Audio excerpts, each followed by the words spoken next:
Pero cuando hablamos ya no de casos, solamente de mortalidad por TB, el que sobresale es, sin lugar a dudas, es el Oriente, llámese principalmente Iquitos, Loreto. ¿Ya? Acá tenemos una tabla en el lado derecho cuando se analizó hasta el 2022, que podríamos entender que en la parte de Lima, si nosotros nos damos un vistazo rápido, en Lima, Lima Centro, la tasa de morbilidad por TBC de 130, 109, 115 bajó a 53. Podríamos decir que nuestros factores, nuestros índices de cura para la TB han mejorado. Sin embargo, tenemos que considerar que en esa época había más COVID y por ende la búsqueda de nuevos casos de TBC cayó. No es porque hayan desaparecido, sino que han caído. Y por eso, en, en años futuros, 2023, 24, 25, vemos mayor casos de TBC, probablemente por esta carga que no se ha diagnosticado, la mayor transmisibilidad y los mayor casos de TBC atípica. Casos MDR en el lado derecho y XDR en el lado izquierdo, también podemos ver que Lima y Callao concentran una gran población de estos casos. O sea, todo Perú y principalmente Lima y Callao y la parte del oriente, Loreto, Ucayali y Madre de Dios. Eso es para centrarnos por qué es importante la TV.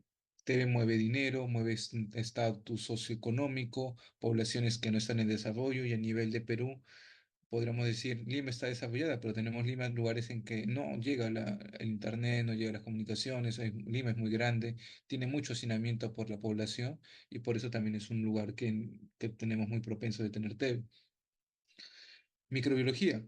Cuando hablamos de TBC, no solamente pensar que es causado por Mycobacterium tuberculosis, sino que esto es por un complejo. La tuberculosis está dada por un complejo Mycobacterium TB que engloba al propio Mycobacterium TB y a otros microbacterium, porque a veces podemos decir, ¿no? ¿Cuál de esos no ocasiona tuberculosis? Mycobacterium bovis, tuberculosis africana, microtino. Todos ellos pueden ocasionar tuberculosis porque son parte del Mycobacterium TB, del complejo. Sin embargo, existen muchos Mycobacterium no TB. O sea, la clasificación sigue en TB, no TB, y los que son TB son del complejo. En esos tenemos el propio Mycobacterium TB, bovis, africano y a todos los que los cito. Y es importante conocer la envoltura y las características que son microbiológicas porque hay dos características como el ácido micólico de la envoltura, porque este es un target de bastantes medicamentos antituberculosos y el hipopolisacárido como el hiparabinomanano, que es parte de algunos métodos diagnósticos actuales para la búsqueda de TBC en algunos escenarios exactos. Pero entonces nosotros habremos escuchado que si tenemos esta característica del microorganismo, de que lo hace más resistente porque tiene ácido micólico, tiene liparabinomanano, las tinciones habituales no sirven. Como el sililice que habrán visto en microbiología, usan una tinción aparte que es resistente a la decoloración. Por eso lo determinan microorganismos VAR, porque son bacilos ácido alcohol resistentes. Y estos son VAR positivo.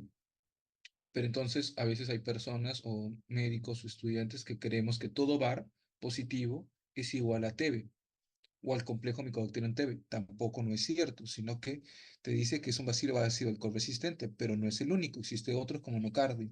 Es por eso que cuando nosotros tenemos una baciloscopía, un clásico BK directo de esputo positivo, uno no puede decir que es un método diagnóstico definitivo de TBC.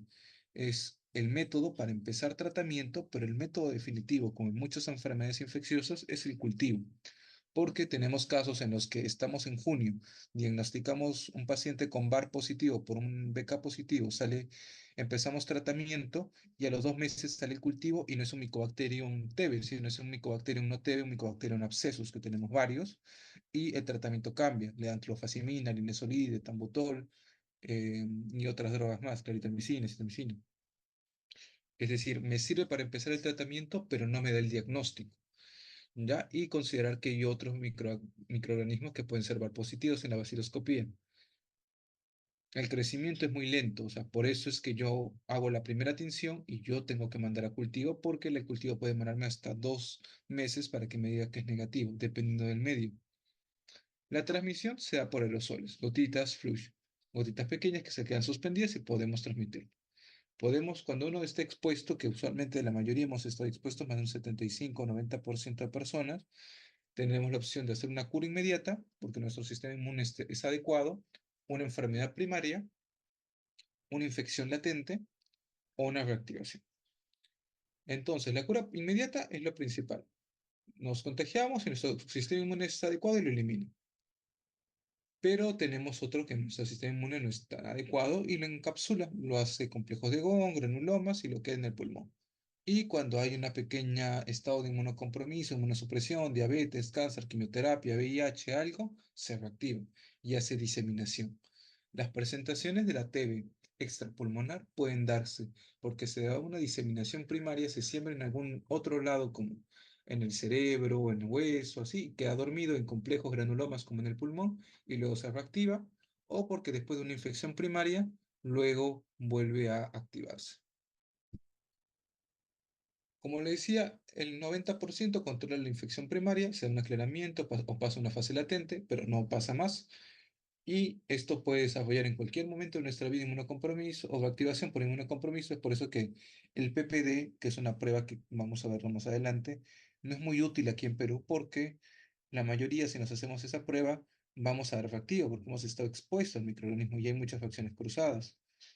Pero en otros países que ya lo hemos visto, donde no hay TV, llámese Europa, eh, Canadá, lugares donde la salud es un poquito y el estado social es un poco mejor, no hay casos de TBC como lo hay acá. Probablemente un PPD sí nos va a servir útil para empezar el tratamiento, pero acá no tiene mucha utilidad por sí misma en la población adulta. Otro caso son los niños pediátricos o recién nacidos. Ese es otro escenario que no lo vamos a tocar en este momento.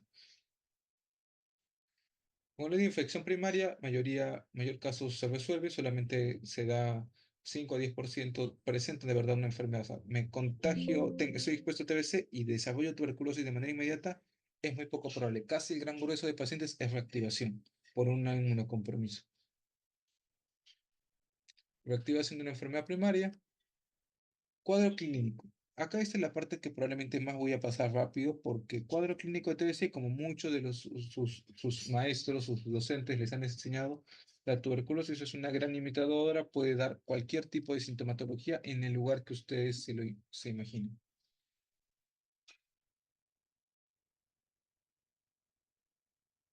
Si hablamos de síntomas generales, puede dar fiebre, pérdida de peso, malestar, cansancio, porexia, astenia, síntomas pulmonares. Ahorita hablando de un TBC pulmonar, tos seca, tos húmeda, dolor pleurítico, absceso pulmonar, derrame pleural, neumotórax, granulomas, cavitaciones, linfadenopatías, ganglios, neumonías. Puede dar todo lo que ustedes se imaginen. Es decir, yo en un diagnóstico diferencial, en su visita del día a día, ven una tomografía, es una neumonía intrahospitalaria, ya. Y uno de ustedes dice, este BC, en teoría, en base teórica, nadie puede decirles que no, porque siempre puede ser TBC. Siempre puede ser. Pero no es que sea mi primera opción, o sea, no van a tener pierna. Pero como sé que el tiempo de enfermedad, o sea, estaba normal, tenía una placa de inicio normal y los 3 días presentó eso, probablemente lo más frecuente es una neumonía hospitalaria, pero en teoría puede desarrollar cualquier forma de presentación, incluso aguda.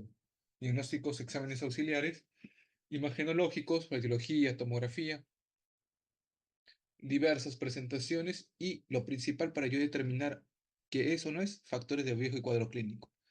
Tengo que tener un cuadro clínico que puede ser diverso, factores de riesgo, un paciente que vive en Perú, hacinamiento, familiares con TB, que tiene algún inmunocompromiso como VIH, diabético, cáncer, tiene una caverna en el pulmón, está tosiendo sangre, tenga un infiltrado en algo de brote, bronquiectasias, probablemente puede ser TB.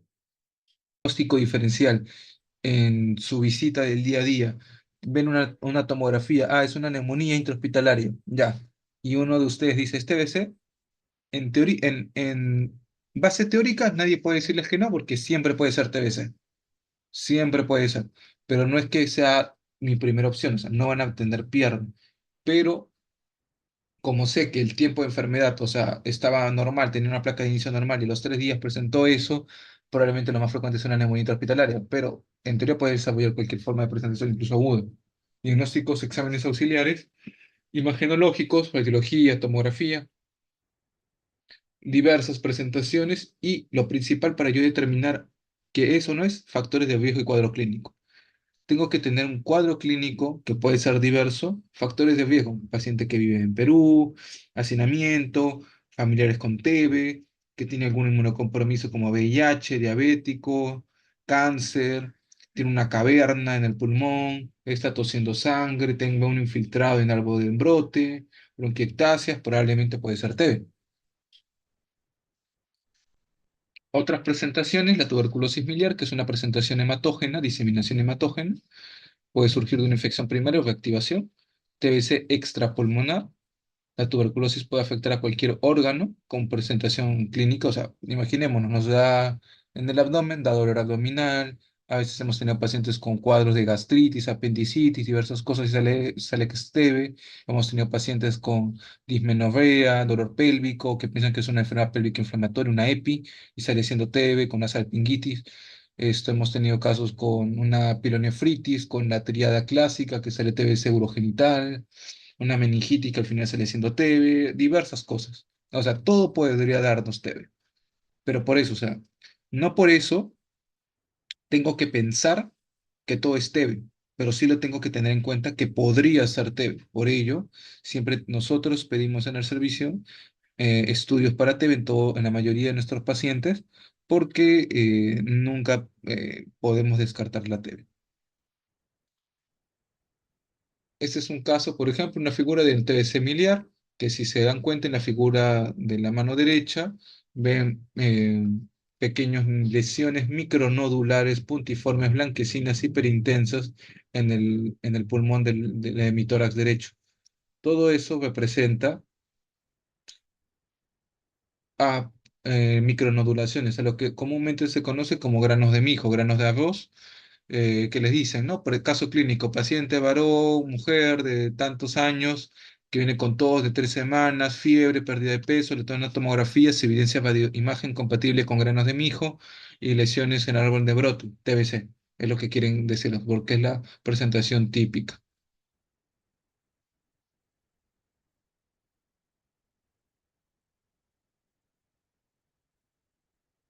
Otra forma de presentación, ya acabando con las primeras dos, que es la TBC pulmonar, que les digo que pueden presentar cualquier forma de presentación, la TBC miliar, que es la presentación usualmente diseminada con micronodulaciones en el pulmón.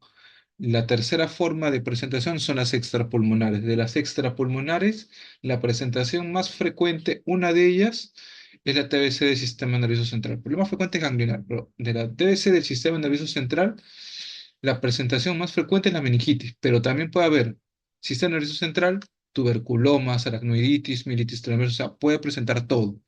Pero de ellas, la MEC-TB es la más frecuente, la TBC del sistema nervioso central. Representa 1 a 5%, 6 diseminación de hematógenos, así como hay complejos de Ghon en el pulmón, hay focos de Rich en el sistema nervioso central por una diseminación primaria, se quedan unos focos, unos granulomas en el cerebro, que luego por algún estado de inmunocompromiso, esto se rompe y se vacía al, al líquido cefalovaquídeo y de la meningitis. Se caracteriza también un cuadro clínico súper característico que les van a decir por parálisis de pares craneales de la base cráneo.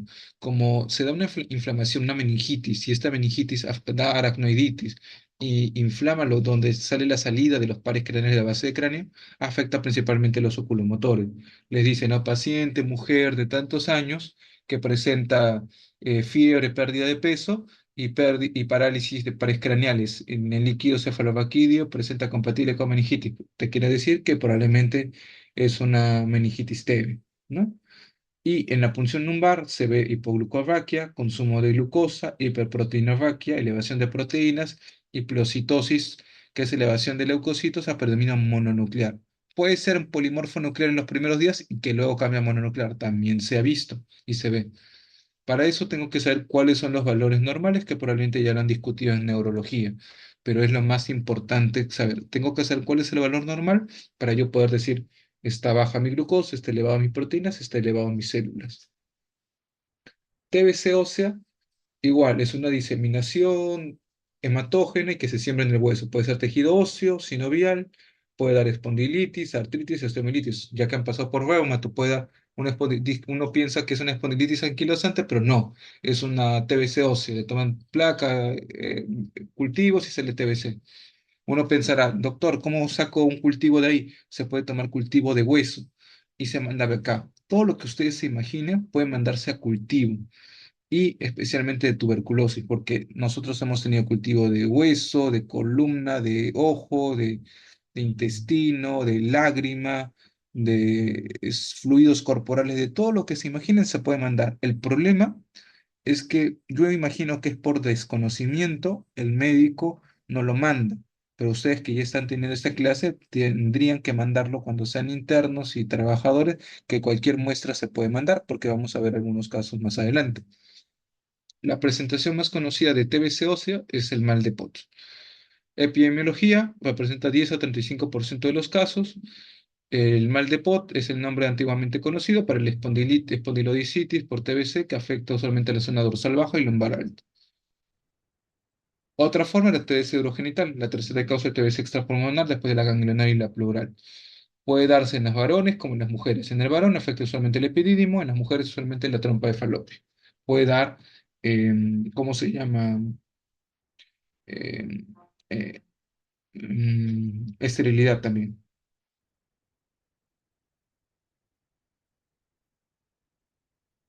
Ok, y también a veces en el testículo, que a veces es bueno examinar, se da lo que se llama epididimo en rosario.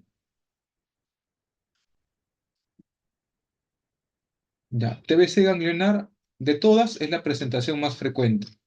En algunas yo les he puesto, o sea, por ejemplo, TBC del sistema nervioso central, la más frecuente de la presentación de la TBC del sistema nervioso central es la meningitis. Pero de todas las TBC extrapulmonares, la TBC ganglionar es la más frecuente. Y quizás un término muy conocido o que probablemente habrán escuchado es el escrófulo, que es un ganglio cervical que se ulcera y bota pus, botas calcium y es muy basilífero. Ese es el término de escrófula continuamente. Es una TBC cervical, es una linfadenopatía, que es la más frecuente. Y entra en nuestro diagnóstico diferencial el síndrome linfoproliferativo. A veces ustedes examinan ganglios en pacientes, piensan que es cáncer, una metástasis, al final le toman una biopsia y en vez de que sale tejido, sale calcium, o sea, tejido blanco, blanquecino, sale pus, lo mandan a cultivo de gérmenes comunes, cultivo normal, sale negativo. Pero algún otro de ustedes escuchó la clase, lo manda a BK y sale positivo, porque sale TBC. O sea, ese es el motivo de la importancia de todo esto. TBC pericárdica, lo mismo, característica, pericarditis constrictiva, exudado, siempre es exudativo las características de la TB. Este, por ejemplo, es el caso de un paciente que tuvimos hace unos años. Si pueden ver acá, este es el corazón. A ver, esta es una hoja del corazón y esta es otra hoja del pericardio. Si ven, está súper dilatado lo que es, hay líquido en el pericardio, esta es una pericarditis constrictiva. Una de las indicaciones de uso de corticoides en la pericarditis se tiene que ir a cardiocentesis de emergencia evacuar y pericardiotomía, ventana pericárdica, hacer una ventana, un hueco para drenar todo ese líquido y que salga, porque si no se va a estar llenando. ¿Ya? Pero a veces uno piensa, TBC solamente afecta el pulmón, sí, pero puede afectar cualquier otro órgano que ustedes se lo pueden imaginar. Así que pues ustedes, un grupo quiere ser cardiólogo y no saben que existe la TBC, probablemente en TBC, pericarditis constrictiva, no van a buscar la TBC, van a entrar a ventana pericárdica, van a hacer corte o cirujano de tórax y no van a mandar a cultivo y se perdió la muestra. Y por ejemplo, este es de marzo del 2022. No mandaron a cultivo, pero miren, entraron como una pericarditis constrictiva y cuando ve el hallazgo del cirujano de cardiovascular, que ve corazón con siempras gaseosas. O sea, ve el corazón del pericardio con micronodulaciones, eso que vimos en la tomografía de tórax, como micronódulos, granos de mijo, pero con siembras puntiformes, ¿no? Casi, cuando uno lo ve es característico. Debería de haber tomado muestra y mandar a cultivo. TBC gastrointestinal también es una gran imitadora, hay que buscarlo siempre. La presentación más frecuente es la presentación iliocecal, Debido a esta característica, a esta ubicación de la lesión, les preguntan, lugar más característico de la presentación de la TBC intestinal es la ileocecal. ¿Por qué? Porque hay muchos pacientes que entran con diagnóstico aparente de apendicitis. Hace poco tuvimos un joven de veintitantos años, que el año pasado, una joven, mujer, veintitantos, arquitecta, que estaba trabajando, el año 2024 lo operaron de apendicectomía. Y después de eso, sigue con dolor en hipocondrio derecho, malestar, náuseas, se hospitaliza dos, tres veces. Y ya después de tiempo, ya un médico lo hospitaliza de nuevo, se queda en un piso de medicina, le hacen una colonoscopía y encuentran en el colon una obstrucción. Le toman muestra de esa obstrucción y salen TBC, salen granulomas. Pedimos revisión de la biopsia de esa biopsia del 2024 donde le operaron el apéndice y, no, y ya no salía apendicitis, salía apendicitis, bueno, decía lesión será en apéndice con granulomas. O sea, también por la ubicación puede ser una falsa percepción de que puede ser un cuadro típico, por eso siempre hay que revisar, hay que entender el contexto. La historia clínica es importante por eso. Este es el caso, ¿no? Así se ven algunas granulaciones, ¿no? Se ven en epíplon, en el peritoneo, granulaciones, que esto obviamente no es normal, que podría confundirse con carcinomatosis, claro que sí, pero por eso hay que tomar muestra, un corte y mandamos a patología. Este es un caso que les quiero compartir, por ejemplo, este es de un paciente, si se dan cuenta, esta es la vértebra, indemne es como se debería ver, pero si ven justo en la figura de abajo, ven la vértebra destruida. ¿Dónde está lo bonito? En que ya no se ve, ya no está con su forma habitual. Se ve trozos de hueso por todos lados y además, si se dan cuenta en la primera imagen, esta es la imagen uno. Esta es la imagen 3. ¿Ya? En la imagen uno vemos acá este músculo que está, que es el psoas. Y acá también debería estar el psoas, pero acá hay algo que lo aumenta de volumen. Si se dan cuenta en el siguiente corte, en la imagen 2 creció más. Es la misma tomografía, son que diferentes cortes.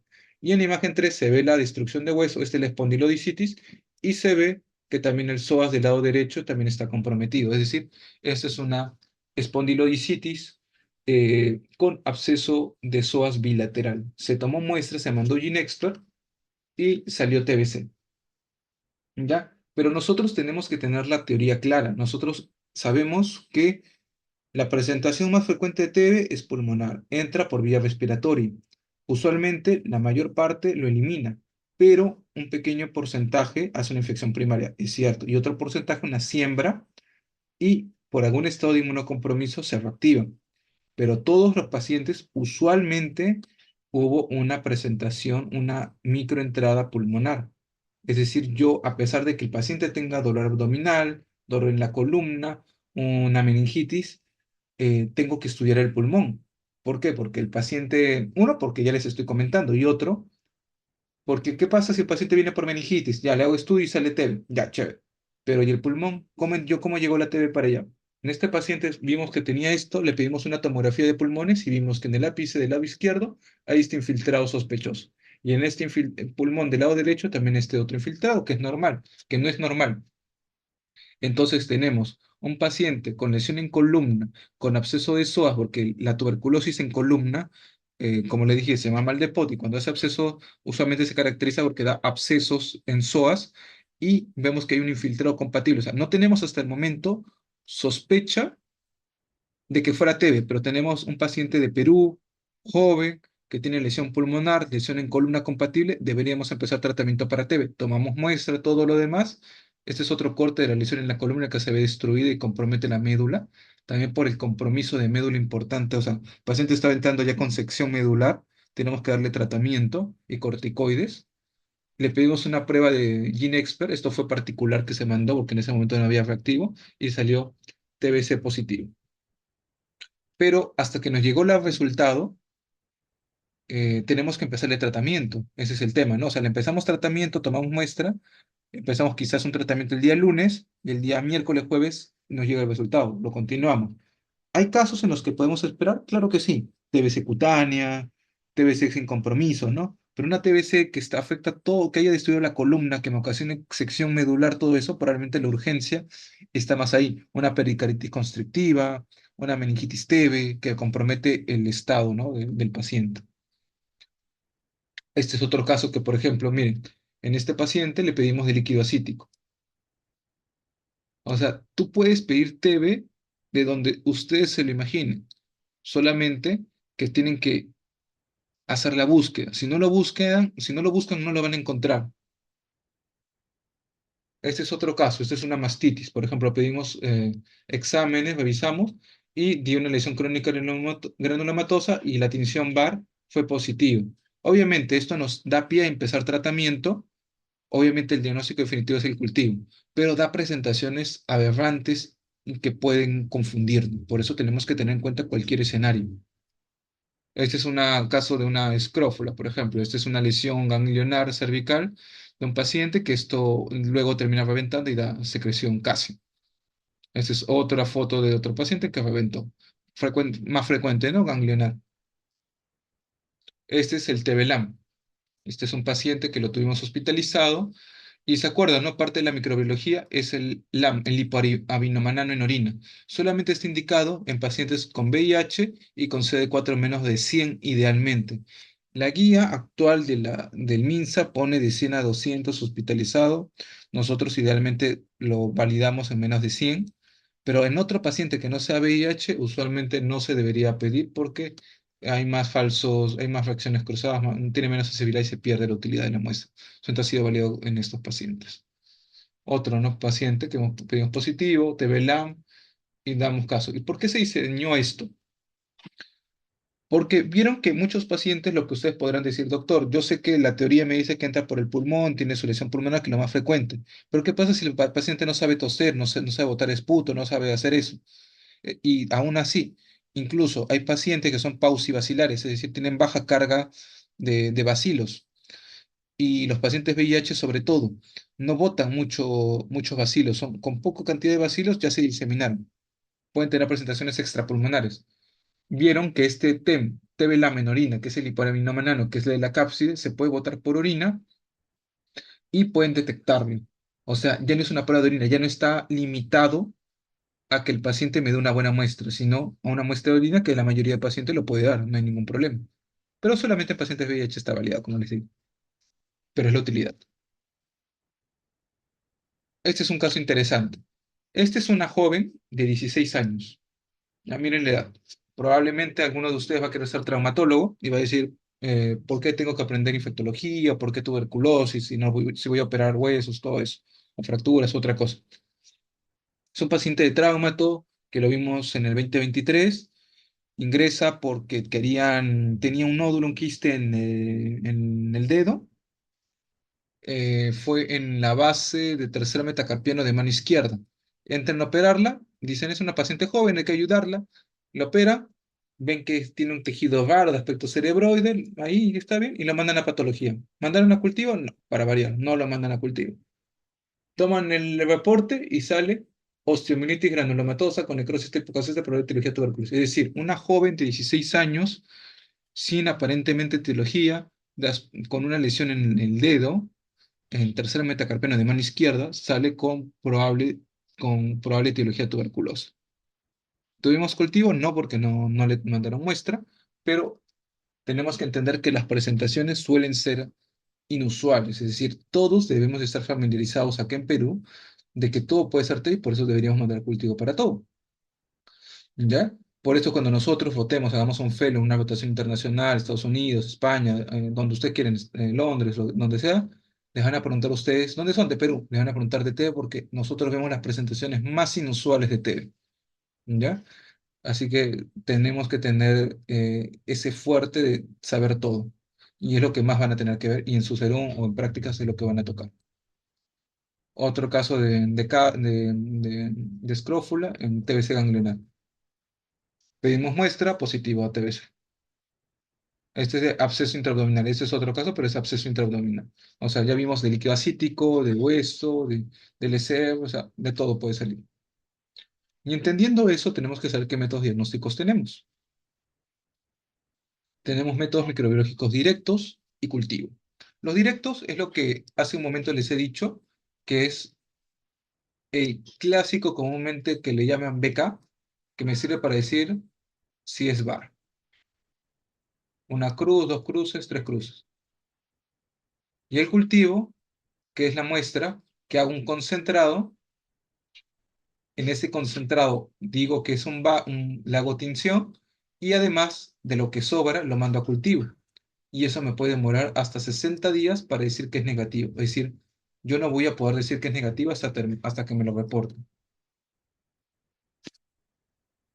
Inmunológico, la inmunocromatografía. Hay pruebas de tira reactiva. La prueba de T-VLAN, como vimos, es una inmunocromatografía. La inmunocromatografía, como ustedes sabrán, ya pasaron patología, la teoría se basa en láminas de metilcelulosa con una tira que tiene oro coloidal, que tiene marcadores de antígeno anticuerpo, que cuando tira una muestra va a correr y va a dar positivo o negativo.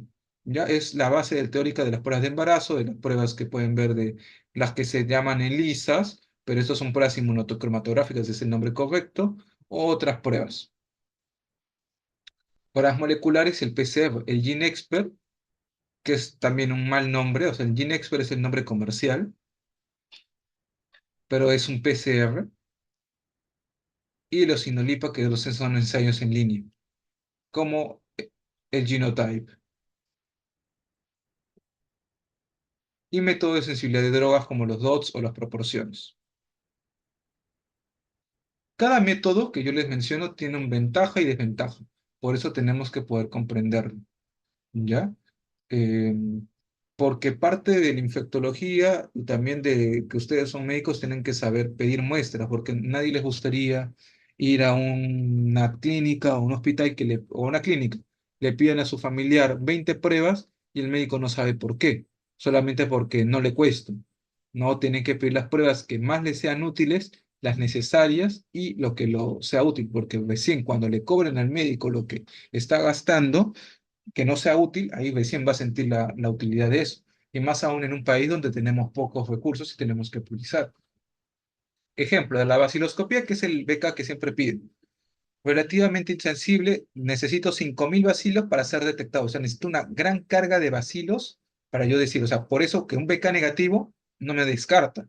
Por eso que los pacientes piden BK1, BK2, BK3. Por eso no tiene utilidad. Necesita una buena calidad, la persona necesita votar. Lo bueno es que necesitas un nivel de seguridad bajo, bajo costo, puede utilizarse en su posta. No distingue si es una químico bacteria, como le digo. ¿Cómo lo reportan? Te dicen VAR. Pero ya les he dicho que existen VAR de diversos tipos, no solamente TB. Hay micobacterias no TB. Y existen otras bacterias que ni siquiera son micobacterias. ¿Qué pasa si el personal leyó 25 láminas o quizás leyó 50? A las 51 no va a rendir bien, 52 no va a rendir bien, va a sentirse cansado. Y no hay diferencia entre cepa viva o muerta. Este es el estudio en el que se demostró en el que mientras más muestras pido, más puedo aumentar el rendimiento de la captación. Es por eso que piden seriado. Pero tendríamos que pedirlo cultivo idealmente. Y la tinción ha sido alcohol resistente porque va a florecer. Esputo inducido, que a veces tenemos dos opciones. ¿Qué pasa si el paciente no bota flema? Tenemos dos opciones. Un lavado bronquialveolar o un esputo inducido. Lo malo del lavado bronquialveolar es que tienes que hacerlo con un protocolo, tienes que estar validado, tienes que someterlo a un procedimiento invasivo. En cambio, el esputo inducido lo nebulizas al paciente con cloruro de sodio al 3% y el paciente bota hasta el último alveolo porque es un suero hipertónico. Lo va a hacer botar aunque no quiera, bota todo. No necesitas intubar o ponerle un tubo al paciente. El problema que aerosolizas todo el ambiente y ahora con el tema de la pandemia se dejó eso un poco guardado porque no tenían salas adecuadas de aerosolizaciones. Por eso, como no habían que haber, sometías al paciente de riesgo. Pero sería un buen método si tenemos las medidas adecuadas. Cultivos, ventajas, mejor método diagnóstico definitivo. Importantísimo. Siempre cultivo en infectología es el método diagnóstico de utilidad. Mayor sensibilidad. Acá solamente necesito 10 bacilos. En cambio, en el otro, en el directo, necesitaba más de 5.000. ¿Por qué? Porque dejo creciendo una pequeña colonia hasta por 60 días y puede crecer de una hasta millones. Puedo detectar fallas, puedo diagnosticar TBC extrapulmonar, permite detectar especie, porque ya creció, o sea, ya puedo saber quién es. Pero si yo solamente tengo un bacilo, no sé qué es. La desventaja es que necesito preparación del medio laborioso. Necesito un nivel de bioseguridad alto, B2, B3. Por eso que yo no puedo hacer un cultivo en mi posta, en mi 01. Tendría que guardar la muestra de su esputo y llevarlo a un laboratorio adecuado, a su centro de salud o a un hospital grande. Por eso, quizás en las postas no se van a pedir cultivos, sino becas, pero en hospitales grandes donde rotan, no deberíamos pedir becas directos, sino idealmente cultivos. Métodos, tenemos el súper conocido, el método de Lowenstein-Jensen, que siempre le preguntan medio de cultivo para Mycobacterium tuberculosis, Lowenstein-Jensen. Otro medio es el Ogawa o el de Mildebrück, pero esos dos son los más conocidos. Este es el medio, por si no lo conocen, los les presento. Son tubos en los que tienen algunos suplementos para que pueda crecer las micobacterias. Otros medios de cultivo son los medios de enriquecimiento con el medio de Du Bois, en los que crecen los micobacterios. Problema que este es un medio líquido, reduce el tiempo hasta 42 días. Bueno, eso es un beneficio, pero el problema es que como es un medio líquido y si tú lo tomas de una muestra no estéril, imagínate que le echas esputo, flema, va a crecer todo, gérmenes positivos, gérmenes negativos, los flora de tu boca. Así que se va a contaminar, tiene alta probabilidad de contaminación. Pero si tú le pones un tejido estéril, llámese, entró a operarse esa niña, ¿no? De la lesión en la mano, del granuloma en la mano, lo metes ahí, es un acto operatorio estéril. Va a crecer, lo utilizas sabiamente. O lo tomas una biopsia cerebral, una biopsia de huesos. O sea, sirve más para tejidos estériles que para tejidos muy altamente contaminados. Métodos inmunocromatográficos, como les comento, estas son las tierras activas que probablemente los han visto. Existe para todo, existe para no solamente pesar, estos son pruebas rápidas, no, el nombre correcto es método inmunocromatográfico para TBC. Hay en algunos laboratorios como en el INS. Te sirve para diferenciar entre micobacterias del complejo o no del complejo, porque detecta esta parte de la micobacteria. Métodos moleculares, los INOLIPA, y los genotype, que son métodos de ensayos en línea. Lo que hago acá es amplificar el ADN, el PCR, y meterlo en láminas también de metilcelulosa, pero junto la técnica del ADN. O sea, tengo la misma lámina, o sea, tengo lo que hemos visto hace un momento de este cassette, pero este cassette ya solamente me quedo con el trozo que hay acá dentro abajo, la tira. Y ya no le pongo sangre ni elementos, sino le pongo la muestra amplificada de PCR. O sea, pongo en un termociclador moléculas, o sea, ya necesito un laboratorio grande, termocicladores, necesito y lo testeo. Y acá me puede dar, según lo que marque, si es Mycobacterium intracelulares, Kansasi, según lo que me dé. Y también puedo hacerlo para determinar resistencia. Si es resistente a los genes a RPOB, eso me da resistencia a rifampicina, que ya lo habrán visto en neumología. Y si me da a CATG o INJA, es a isoniazida. ¿No? Este de INS, por ejemplo, tú puedes determinar según los marcadores si es RPOB, resistente a rifampicina, o CATG o INJA, como les digo, para monoresistente, isoniazida o todo. Es útil, sí, incluso se ha hecho una versión SLC con de segunda línea, para ya no terminar, porque recordémonos que primera línea era isoniazida de rifampicina, segunda línea usaron levofloxacina y canamicina, y también era útil.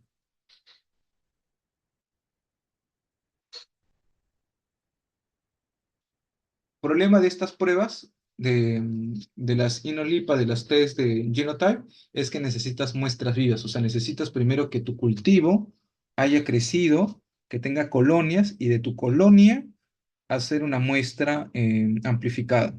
Por eso demora un poco más, pero se hace sobre tejidos vivos. Es lo que está aprobado en protocolo. ¿Se podría hacer sobre otros? Sí, pero técnicamente fue diseñado para eso. Y estos son los otros métodos moleculares. Este es el conocido, si ven acá pequeñito, el GeneXpert, pero es el nombre comercial. Porque existe GeneXpert para plataforma, es una plataforma GeneXpert. Porque existe GeneXpert para hepatitis C, para carga viral de hepatitis C, hepatitis B, o sea. ¿Cuál es el beneficio? Si se dan cuenta, acá está al costado de una laptop, el tamaño de una laptop, casi, 4 espacios. Esto puede estar en tu posta, en tu centro de salud. Tienes tu esputo, lo pones en tu cassette de acá. El paciente no tiene, el médico no tiene contacto, o el tecnólogo, o el biólogo no tiene contacto con la muestra, y esto lo procesa en 3, 4 horas y te da el resultado. O sea, es un método molecular rápido, no necesitas trabajar sobre muestra viva, no necesitas que crezca el cultivo, lo necesitas solamente una bioseguridad baja, y por eso se ha hecho más famoso, porque se ha podido desdoblar a muchos otros centros y de salud, postas, en los que no puedes tener un laboratorio súper grande, pero es súper útil.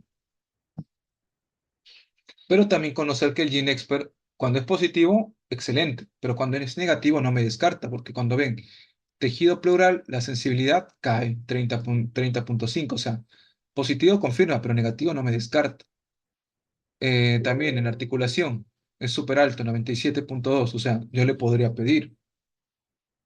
Por eso tenemos que saber la sensibilidad, especificidad de cada prueba para saber cuándo es útil pedirlo. O sea, si me es negativo y tengo clínica, no voy a decir que no es, porque yo sé que su sensibilidad es baja. Me sirve el positivo, pero el negativo nunca me va a poder descartar. Y esto es otro, pues, en el que se hizo ya. Sabemos que hay TBC Expert, pero luego se diseñó un Expert Ultra, que mejoraba el rendimiento del Expert normal, de un 85 mediana a un 98. O sea, lo mejoraron incluso más. Y eso lo vamos a ver en un momento. El método de proporciones es para ver resistencia, que probablemente no lo van a ver porque eso necesitas un laboratorio a nivel 3 porque tú estás acá trabajando con cepas vivas y cepas potencialmente resistentes. Necesitas laboratorios con ultra nivel de bioseguridad. Y como resumen, o sea, la vaciloscopía directa necesita, es lo que más se pide, pero lo menos útil. Por eso un beca directo negativo no me descarta. Hay que pedir cultivos, lo que hay en todo hospital, lo que se puede utilizar. Genotype, problema, necesita cepa viva. GeneXpert, puedes usarlo cepa viva o cepa muerta en pulmonar y extrapulmonar. Y el ultra hasta en baja el rendimiento. Hasta el momento, el ultra está más caro, no lo tenemos en el hospital. El expert sí lo tenemos. Esto se acaba también, pero sí, ahorita tenemos, pero nadie va a poder diferenciar o quitar en la mano que el cultivo es lo ideal. ¿Por qué? Me dirían, el cultivo demora, doctor, hasta 60 días. Es cierto. El experto me puede dar resultado en 4 horas. Es cierto. Pero em, yo, ¿cómo voy a poder saber si es sensible o resistente? En el expert me dice que es resistente a rifampicina, el que tenemos. Y en la mayoría, actualmente están haciendo rifa ISO. Pero si es resistente a itambutol, o pira, o levo, o no sé, linezolid, no lo voy a poder determinar. La única forma de poder determinarlo es con el cultivo, porque con el cultivo yo puedo hacerle todo mi listado de sensibilidad. Es decir, el cultivo sigue siendo el método de elección. En todas las enfermedades infecciosas, principalmente en TB, puedo hacerlo sensibilidad, puedo saber si es una cepa viva o muerta. Imaginémonos que hemos diagnosticado TBC. Primer mes de tratamiento. Exitoso, exitoso. El cultivo da negativo y el expert puede dar positivo. En el segundo mes, este es cultivo y este es expert. Puede dar positivo, esto es negativo. Negativo, positivo. ¿Por qué? Porque acá tú estás. ¿Qué ve el expert? El expert no ve viabilidad. El expert ve una cadena, parte del micobacterium. O sea, el micobacterium puede estar muerto, como las pruebas de ADN que le hacen a las personas que han fallecido lamentablemente para saber si es tu familiar o no. Quieren saber si tiene ADN. O sea, nada más. No quieren ver si estás vivo o muerto. En cambio, el cultivo sí ves viabilidad porque crece la colonia. Es la misma técnica o la misma base para decir que una baciloscopía, un BK, puede ser positivo, positivo, positivo, pero no te indica que hay falla necesariamente. El único que te dicta falla es el cultivo. Es por eso que la importancia del cultivo es hasta el momento lo primordial.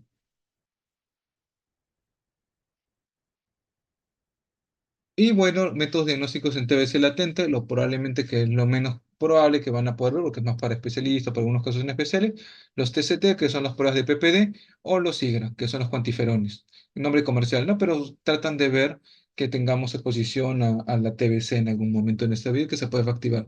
Puede ser que tengamos un IGRA positivo y vamos a ser sometidos a un paciente que va a recibir rituximab o alguna inmunosupresión, probablemente amerita tratamiento de TBC.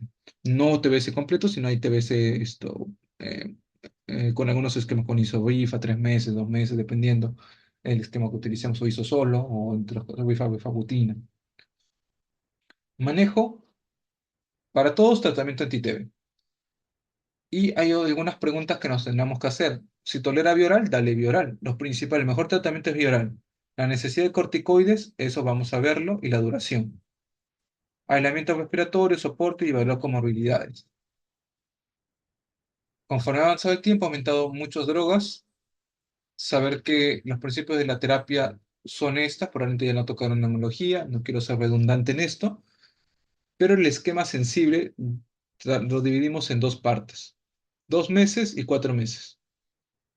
La primera fase, 50 dosis diario y 4 meses, 3 veces a la semana, que a veces quizás algunos comentarios pueden haber, pero hasta el momento es lo que estamos descrito acá y lo que se usa.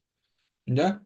¿Para quién es esto? Para TBC extrapulmonar y TBC extrapulmonar, excepto miliar, sistema nervioso central y osteoarticular. Estos tres casos no se usan, o sea, lo uso para todo excepto esos tres. Para esos tres casos, miliar, sistema nervioso central y osteoarticular, cambia mis 6 meses a 12 y de ser interdiario a diario. Corticoterapia, corticoides. Si yo entiendo que los corticoides, que nosotros estamos en contra de cuando alguien va a farmacia y le dan su clásico ceftriaxona para que se sienta mejor, eh, porque el corticoide baja el sistema inmunitario y lo hace más propenso a infecciones, ¿por qué hay que dar corticoides acá si es una infección crónica? O sea, no estaríamos en contra. Es cierto, pero hay unos escenarios que sí podríamos verlo útil. Por ejemplo, en los tres que se han estudiado que hay evidencia, algunas más de calidad que en otras. Por ejemplo, en meningitis sí hay evidencia que hay que utilizar corticoides porque disminuye y aumenta mejora la mortalidad. Y ya se está establecido 0,4 miligramos kilo día de dexametasona y luego se va en desescalamiento. En pericarditis constrictiva para que no siga comprimiendo el corazón, igualmente en TBC miliar. Probablemente acá las dosis sean diferentes, no están tan establecidas como meningitis. Meningitis es la que sobre todo hay evidencia, más actualizada. Las otras están un poquito más antiguas, pero son las tres en las que está descrito. Probablemente TBC intestinal es la que peor evidencia tiene, pero algo que quizás en un futuro haya por algunos peros que nos hemos evaluado en algunos hospitales. TBC y VIH. Hasta hace unos años, cuando uno habla de TB y VIH, uno pensar, cuando un paciente tiene VIH es súper propenso que tenga tuberculosis, es altamente probable.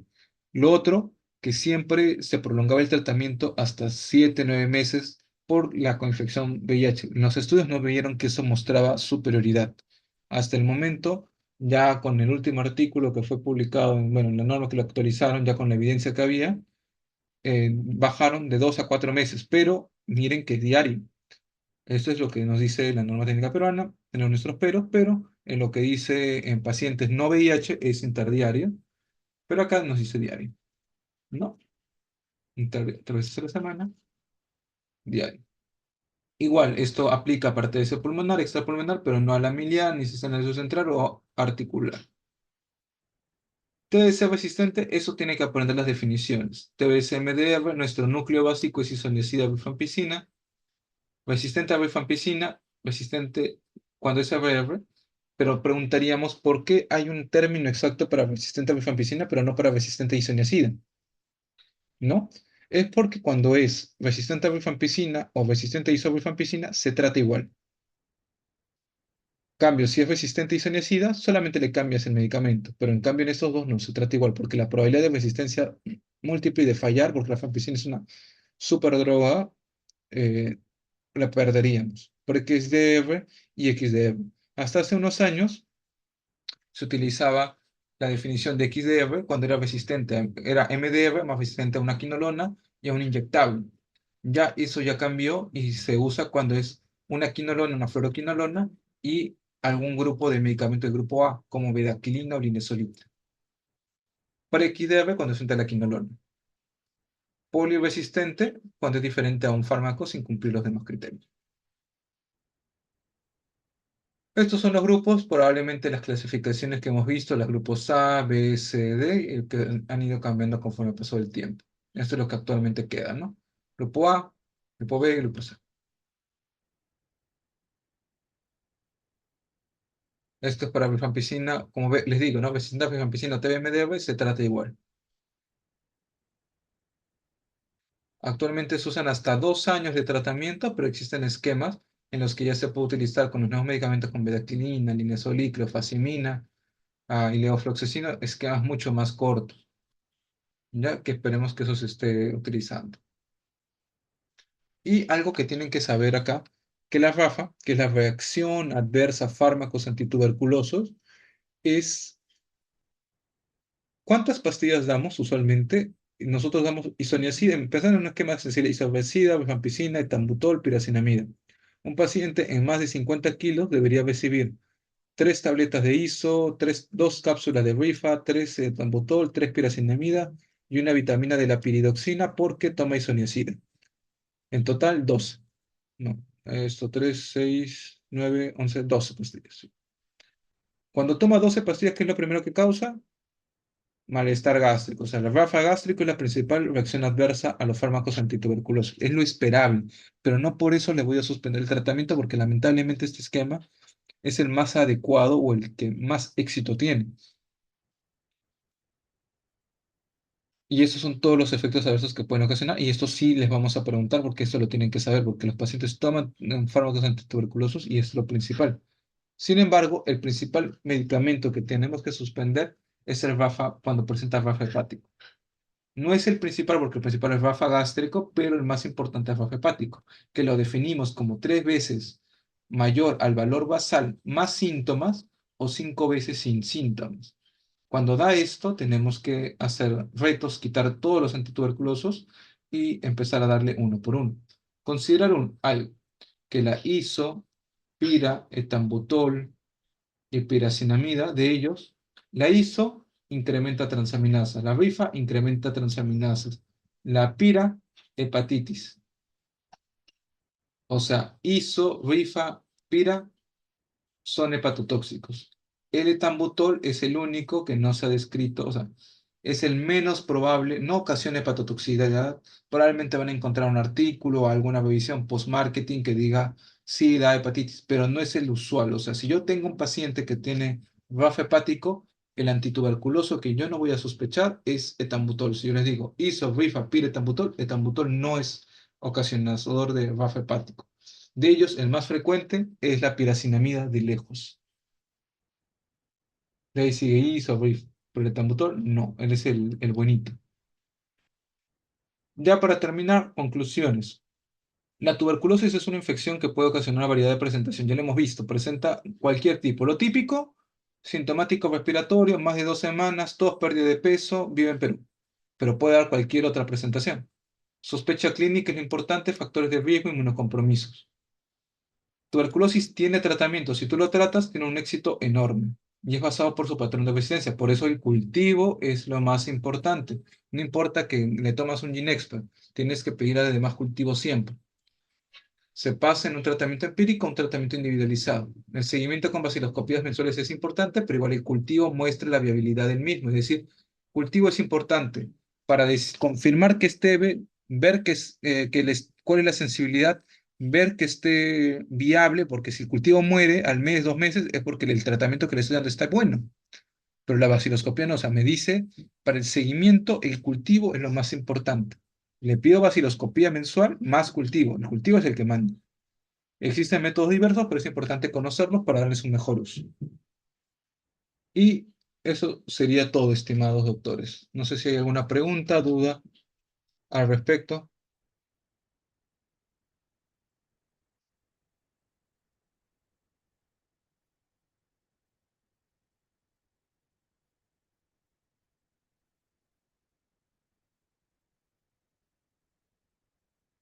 Ok. Si no hay preguntas, dudas, o si se ocurre después, me pueden enviar para poder resolverlo. Eso sería todo entonces de mi parte. Muchas gracias, doctor. Ya, hasta luego con todos.